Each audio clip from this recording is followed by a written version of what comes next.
Next main pillar is army.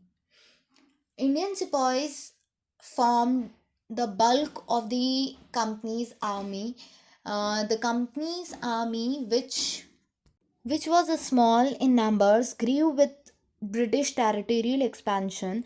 But the time the conquest of India was complete, the number of Indian soldiers recruit had gone up to 2 lakh. Now, Indian sepoys का मतलब होता है a rank given to Indian employees as a soldier in the British Army. एक ऐसी rank जो British का Indian employees को दी गई थी as a soldier in British army, जिसे हम सिपाही भी बोलते हैं। हिंदी में सिपाही को सिपाही बोलते हैं, ठीक है। सो इंडियन सिपाही form the bulk of the companies army. Company की आर्मी में बल्क क्वांटिटीज़ में इंडियन सिपाहीज प्रेजेंट थे या अपॉइंटेड थे। The companies army which was small in number, company की जो आर्मी थी वो इनिशियली बहुत स्मॉल थी, बहुत छोटी थी, लेकिन जैसे जैसे ब्रिटिश की टेरिटरी का एक्सपेंशन हुआ, टेरिटरियल एक्सपेंशन हुआ इंडिया पे, उनकी जो आर्मी है वो भी बढ़ती गई। और बाय द टाइम जब उन्होंने इंडिया पे कॉन्क्वास्ट किया या इंडिया के कंप्लीट पार्ट पर रूल करना स्टार्ट किया, उस टाइम तक इंडियन सोल्जर्स की जो रिक्रूटमेंट थी वो 2 लाख तक पहुंच गई थी, 2 लाख तक पहुंच चुकी थी, राइट। इंडिया पे जब कंप्लीट कंट्रोल किया तब इंडियन सोल्जर्स ब्रिटिश आर्मी में कितने थे? अप टू 2 lakhs थे। So this like this Indian सिपाही एम्प्लॉयड बाय ब्रिटिश आर्मी। आप अपनी स्क्रीन पे एक इमेज देख सकते हो। सिपाही का मतलब सिपाही भी होता है, हिंदी में सिपाही बोला जाता है, इंग्लिश में सिपाहीज। Okay, the company सिपाही were trained in the use of latest arms. Company के जो सिपाहीज हैं उन्हें ट्रेंड किया जाता था लेटेस्ट आर्म्स की हेल्प से। लेटेस्ट जो उनकी गन्स होती थी, जो उनके लड़ने के इक्विपमेंट्स होते थे, उनसे ट्रेनिंग दी जाती थी latest. The success of the company in establishing its hold over Indian rulers encouraged more recruits in the army. अब सिंस कंपनी सक्सेसफुली अपने आप को इस्टेब्लिश करती जा रही थी इंडियन रूलर्स पर, जिसके कारण लोग और ज़्यादा इनकरेज हो रहे थे और उन्हें रिक्रूट किया जा रहा था आर्मी में।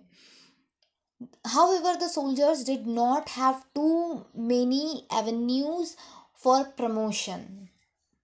लेकिन जो सोल्जर्स होते थे उनके पास ज़्यादा पाथ नहीं होता था, ज़्यादा डायरेक्शंस नहीं होते थे कि उनको प्रमोशन मिलेगा। एवेन्यूज़ मतलब अ काइंड ऑफ पाथ और a line.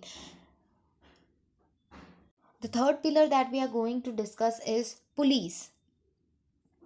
To maintain law and order, British felt the need of a regular police force. It was under the Lord Cornwallis that the police force became stronger and meticulous. अब law order को maintain करने के लिए British ने regular force की need feel हुई उन्हें, और इसीलिए उन्होंने क्या किया, पुलिस फोर्स को अपॉइंट किया गया और उसे और ज़्यादा स्ट्रॉन्गर बनाया गया। मेटिकुलस का मतलब होता है प्रिसाइज्ड रहना या बोल सकते हैं केयरफुल रहना। So they were a lot stronger and careful about their duties. In 1791, a superintendent of police for Kolkata was appointed and the cities were placed under the charge of कोतवाल्स। अब ये एक position थी कोतवाल। सो 1791 में एक superintendent of police को appoint किया गया कैलकाटा में, और फिर उनके अंडर एक इंचार्ज बनाया गया जिसको कोतवाल नाम दिया गया था, कोतवाल्स।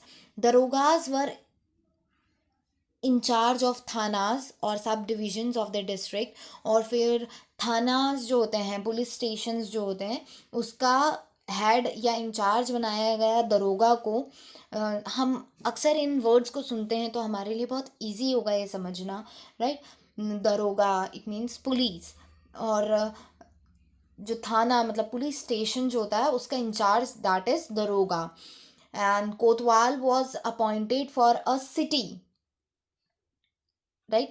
सिटी का इंचार्ज जो था वो कोतवाल था. एक थाने का इंचार्ज दैट इज दरोगा, और the sub division of the district, district का और सब डिवीजन का इंचार्ज को दरोगा था. The hereditary village policeman became the चौकीदार. अब जो हेरिडेटरी विलेज पुलिसमैन थे, मतलब विलेज में जो पुलिसमैन थे वो हेरिडेटरी होते थे, राइट. तो उन्हें क्या नाम दिया गया, चौकीदार कहा गया. दे बिकेम चौकीदार. Like in the army, here too only the British officials were eligible for higher post. Similarly, army की तरह यहाँ पे जो हायर पोजीशंस थी वो ब्रिटिश ऑफिशियल्स ही उस पर अपॉइंट किए जाते थे या एलिजिबल थे. इंडियंस को उन पोजीशंस पर अपॉइंट नहीं किया जाता था. The next that we are going to study is judiciary. In India, police used to follow law based on local customs and tradition before the British took over the rule of India. With the coming of British administration, the judiciary also came along to ensure that the laws were being followed. Now, before coming of British और before British arrival, India में जो लोग थे वो कौन से rules को follow करते थे, जो उनके लोकल कस्टम्स और ट्रेडिशंस थे उनके अकॉर्डिंग वो लॉज को फॉलो करते थे, रूल्स को फॉलो करते थे. बट जैसे ही ब्रिटिश एडमिनिस्ट्रेशन इंडिया आया वो अपने साथ जुडिशरी भी लाया, है ना, जुडिशरी सिस्टम भी लाया, जिसके अंडर जो लॉज थे, जो रूल्स थे, उन्हें फॉलो करना कंपलसरी था. और ये ध्यान रखते थे, इंश्योर करते थे कि रूल्स को फॉलो किया जाए. In 1793, the Bengal regulation was introduced, where some of the old tradition and customs of both Hindu and Muslims alike were written down in the form of law. अब 1793 में Bengal regulation introduce किया गया. उसमें कुछ पुराने traditions और customs Hindu और मुस्लिम दोनों के ही लिखे गए, रिटर्न डाउन किए गए in the form of law के फॉर्म में उसे लिखा गया, जो हिंदू और मुस्लिम्स थे उनके ट्रेडिशंस को. It was during the time of Warren Hastings and Lord Cornwallis the judicial system was given a proper shape. और Warren Hastings और Lord Cornwallis ने जुडिशियल सिस्टम को प्रॉपरली शेप दिया, प्रॉपरली फ्रेम किया. Civil courts as well as criminal courts were set up. Civil court और criminal court को set up किया गया. सिविल कोर्ट जिसमें सिविलियंस या कॉमन लोग अप्रोच कर सकते थे, कॉमन प्रॉब्लम्स को लेकर कर सकते थे, और क्रिमिनल कोर्ट को सेटअप किया गया. A law commission was appointed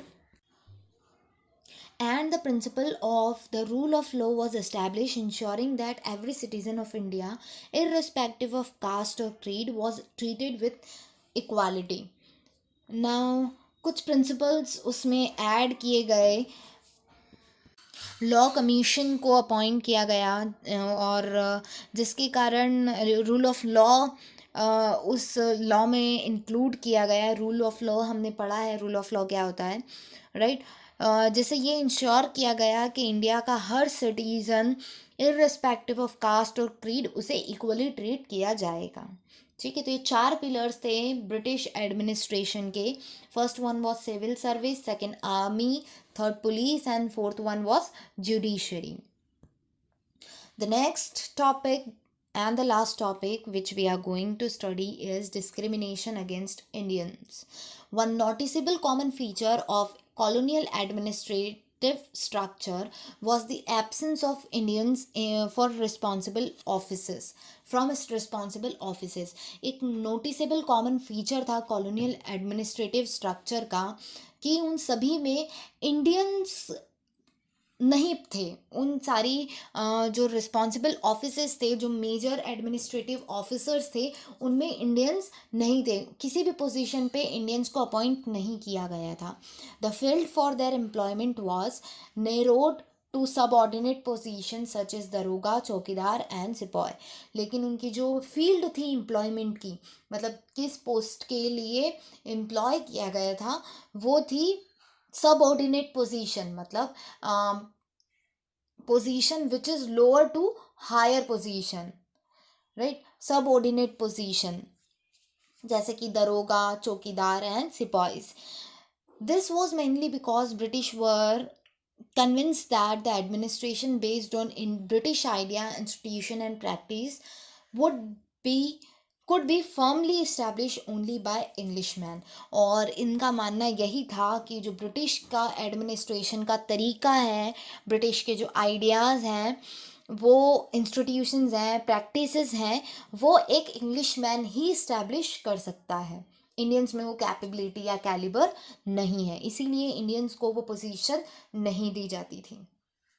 so I hope आपको ये चैप्टर समझ में आ गया. और चैप्टर बहुत ईजी है, राइट?